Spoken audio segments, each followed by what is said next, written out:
విషయంలో గుణ మారాడని నేను పూర్తిగా నమ్ముతున్నాను. నీ మీద తనకి మనసులో ప్రేమ ఉంది, అభిమానం ఉంది. నీతో కలవాలని, కలిసి జీవించాలని ఆరాటపడుతున్నాడని నేను గ్రహించాను. అమ్మ చెప్పింది కూడా నిజమే అనిపిస్తుంది. ఆ శక్తి మాయ వల్లే గుణ అప్పుడప్పుడు అలా ప్రవర్తిస్తాడు, కానీ వాస్తవంగా మంచి మనిషి, మనసున్న మనిషి. జనని, ఇవి తీసుకెళ్ళి లోపల పెట్టు. నేను వెళ్ళి బట్టలు సర్దుతాను.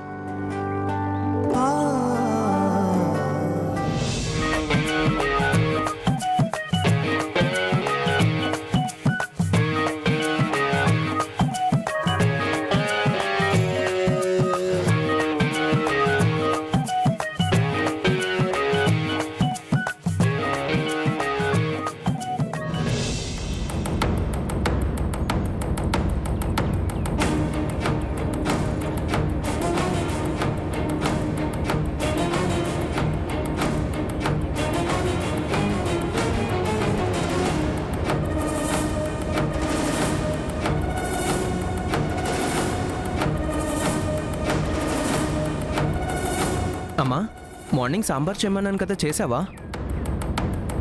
ఆకలేస్తుంది, తొందరగా అన్నం పెట్టు.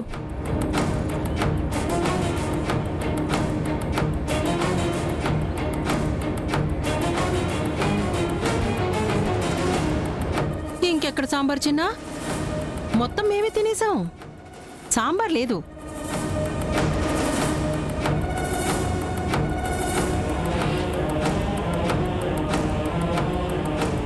వీళ్ళిద్దరిని ఏదో ఒకటి చేయాలి.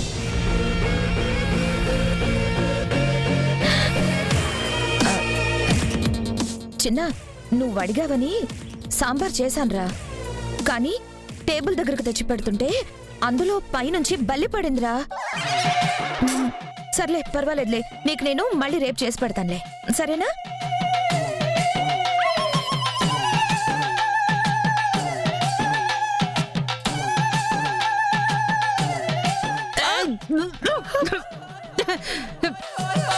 ఏంటి, సాంబార్లో బల్లి పడిందా? ఇప్పటిదాకా మేము తినేది బల్లి పడ్డ సాంబారా? టేస్ట్గా ఉందని తెగ లాగించేశాము. మీకు నాన్ వెజ్ అంటే చాలా ఇష్టం కదా, బల్లి పడ్డంతో ఇంకా టేస్ట్ వచ్చినట్టుంది, అందుకే మొత్తం లాగించేశారు. బల్లి పడ్డ సాంబార్ టేబుల్ మీద ఎందుకు పెట్టావు? తీసేద్దామని అనుకున్నాను, ఇంతలో మా అమ్మ మార్కెట్కి వెళ్ళాలని తొందర పెడితే కంగారులో మర్చిపోయి వెళ్ళిపోయాను. వచ్చి చూసేసరికి మీరు ఆవురమని జుర్రును లాగించేస్తున్నారు. చెప్పే ఛాన్స్ నాకెక్కడిచ్చారు? అయినా పోసుకునేటప్పుడు మీకు బల్లి కనిపించలేదా? మునక్కాయ ముక్కలతో పాటు బల్లిని కూడా నమ్మలేసామేమో.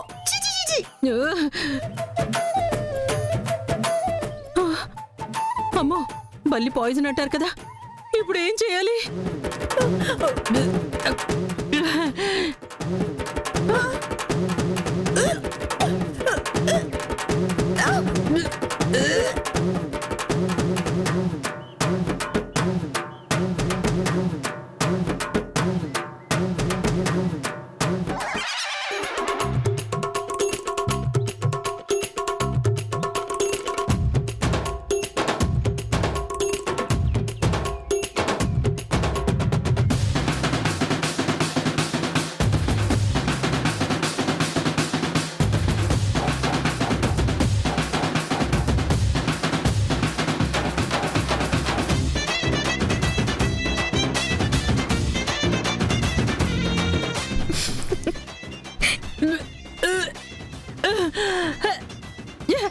ఏంటిది, ఎంత కక్కిన మెతుకు బయటికి రావట్లేదు?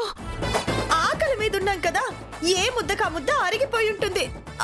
బాగుంది కదా అని బాగా లాగించేసావు. ఇప్పుడు ఏంటి భగవంతుడా మా పరిస్థితి?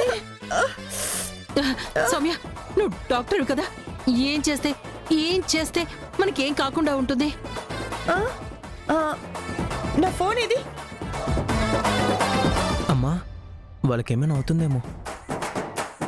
ఏం కాదు, ఉత్తనే.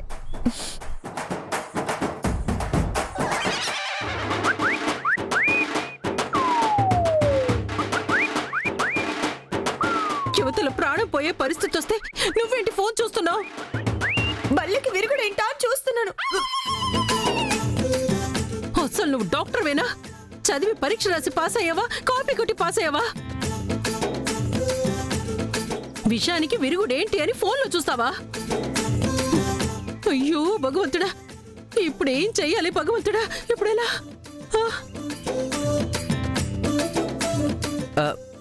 బల్లి మహా పాయిజన్. ఎంత విరుగుడు వేసినా ప్రాణాలు కాపాడుకోవడం చాలా కష్టం. అవునవును. ఈ మధ్య మా ఫ్రెండ్ ఒకడు బల్లి పడ్డ సాంబార్ తిని పైకి పోయాడు. అయ్యో! ఆ, అయినా మీకేం కక్కుర్తి? అంత ఎగబడి తినేశారు. పద పద, నా రూమ్ లో యాంటీ పాయిజనింగ్ టాబ్లెట్స్ ఉన్నాయి. ప్రస్తుతానికి అవి వేసుకుందాం, తర్వాత హాస్పిటల్ కి వెళ్ళొచ్చు. పద పద. పద.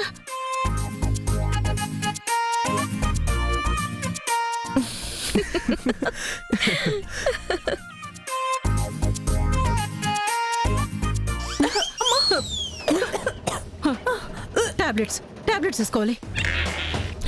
ఒక డబ్బా ఉంటుంది. ఇక్కడ ఎక్కడ ఉంటుంది?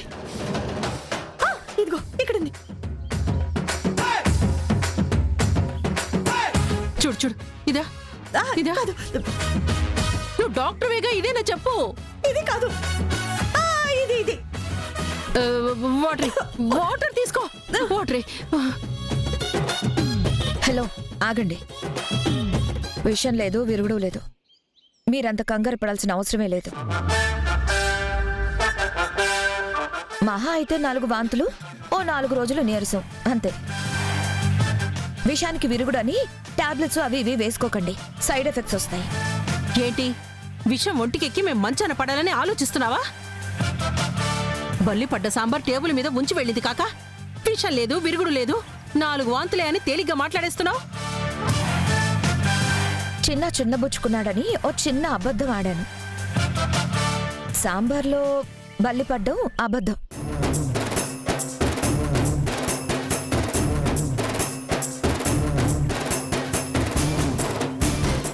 ఏయ్, నిజమా? అబద్ధం చెప్పాల్సిన అవసరం నాకు లేదు. ఆ అలవాటు కూడా నాకు అస్సలు లేదు.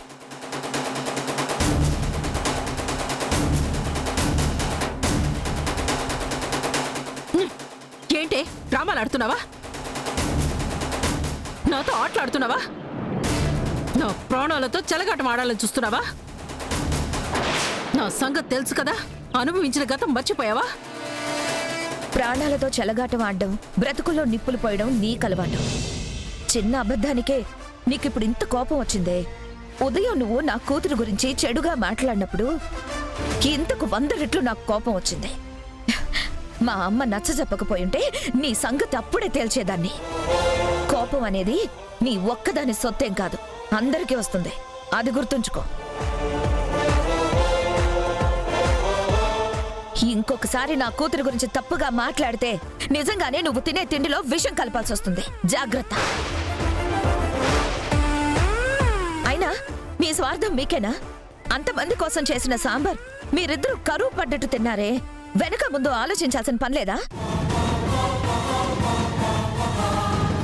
సాంబార్కి మొహం వాచుంటే ఒక్క మాట నాకు చెప్తే గంగలాల్ చేసి పెట్టేదాన్ని కదా. కక్కుర్తి పడితే ఇలాగే తిప్పలు పడాల్సి వస్తుంది. జాగ్రత్త.